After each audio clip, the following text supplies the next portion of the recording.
Assalamualaikum warahmatullahi wabarakatuh. Kami dari kelompok 4. Sebelumnya perkenalkan, nama saya Alia Rohali. Nama saya Armita Eka Febrianti. Perkenalkan, nama saya Kristi Injilia Taunomang. Perkenalkan, nama saya Diko Gustiawan. Perkenalkan, nama saya Ega Sundari. Perkenalkan, nama saya Pandi Irawan.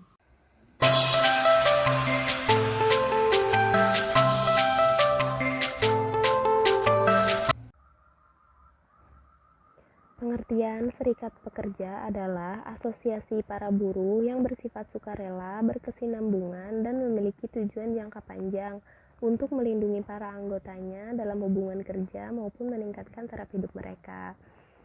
Beberapa teori mengenai gerakan pekerja ada 6. Yang pertama, teori revolusi. Yang kedua, teori demokrasi industri. Yang ketiga, teori bisnis unionisme. Yang keempat, teori sosiopsikologis. Yang kelima, teori perubahan. Yang keenam, teori serikat pekerja.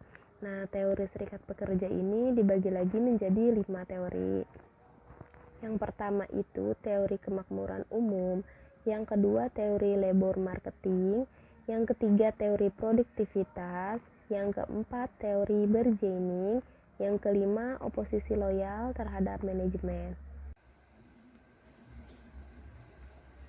Tujuan dan pentingnya serikat pekerja. Menurut Al-Fajar dan Heru menegakkan bahwa serikat pekerja memberikan kepada anggotanya hak-hak yang secara hukum tidak dapat diperoleh tanpa adanya serikat pekerja. Hal ini tentunya mendorong pekerjaan yang mempunyai serikat pekerjaan untuk mempertimbangkan reaksi pada pekerjaannya terhadap sebagai keputusan yang diambilnya. Walaupun begitu, dalam beberapa kasus, perusahaan-perusahaan yang tidak mempunyai serikat pekerja dan ingin tetap seperti itu memberi pertimbangan dan tunjangan-tunjangan yang lebih kepada karyawannya.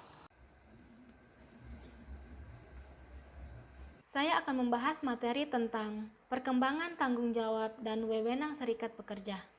Tujuan utama setiap serikat pekerja adalah menciptakan dan mempertahankan serikat kerja yang berwenang dan kuat, yang dapat berbicara atas nama anggotanya dan melaksanakan persetujuan yang telah dicapai. Untuk bertindak secara efektif, serikat pekerja harus dapat bertindak secara tegas mengenai apa yang harus dilakukan dan apa yang tidak boleh dilakukan. Para anggotanya untuk mencapai tujuan tersebut, serikat pekerja melaksanakan berbagai kegiatan yang dimaksudkan untuk mendapatkan pengakuan dari para majikan. Cara-cara yang ditempuh serikat pekerja untuk mendapatkan pengakuan dari majikan antara lain sebagai berikut.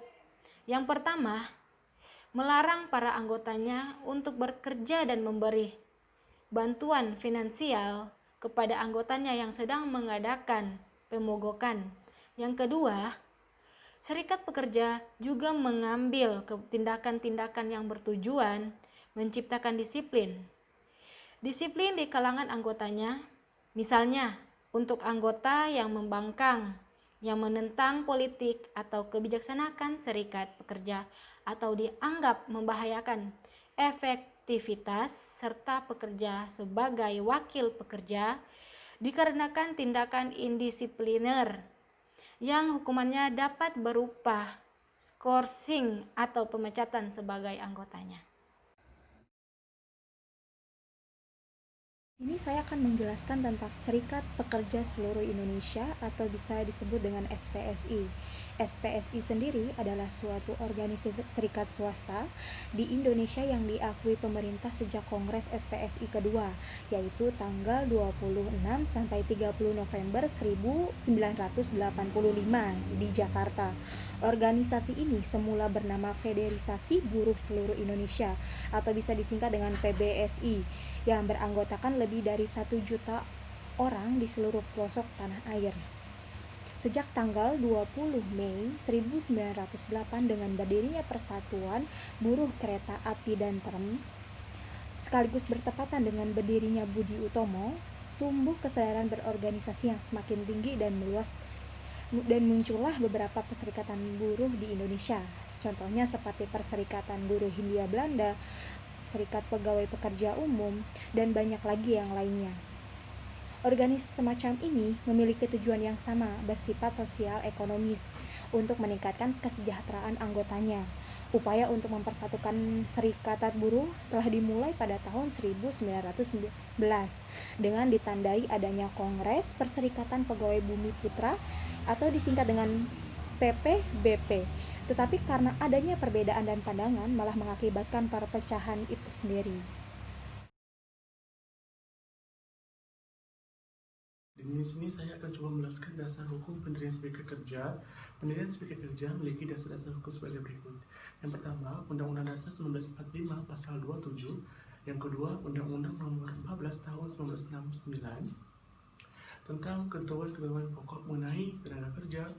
Pasal 5, Pasal 11 ayat 1 dan 2. Berikutnya, Undang-Undang Nomor 18 Tahun 1996 tentang persetujuan Konvensi Internasional mengenai berlakunya dasar-dasar daripada hak untuk berorganisasi dan untuk berunding bersama, Pasal 1 dan Pasal 2 Konvensi. Nomor 98 lampiran Undang-Undang 18 Tahun 1956 Lembaran Negara 5-42. Bismillahirrahmanirrahim. Dengan rahmat Tuhan Yang Maha Esa, bahwa cita-cita proklamasi kemerdekaan 17 Agustus 1945 adalah mewujudkan masyarakat adil dan makmur berdasarkan Pancasila dan Undang-Undang Dasar Negara Kesatuan Republik Indonesia. Organisasi ini bernama Serikat Pekerja Seluruh Indonesia atau disingkat dengan SPSI. Di mana SPSI itu ada fungsinya yaitu membela dan melindungi hak-hak, kepentingan serta operasi anggota. Yang kedua, wahana peningkatkan kesejahteraan anggota baik lahir maupun batin, pendorong dan penggerak anggota dalam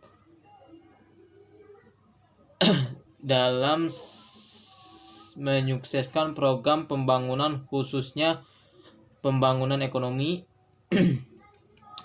wahana pembinaan kader-kader bangsa yang menunjang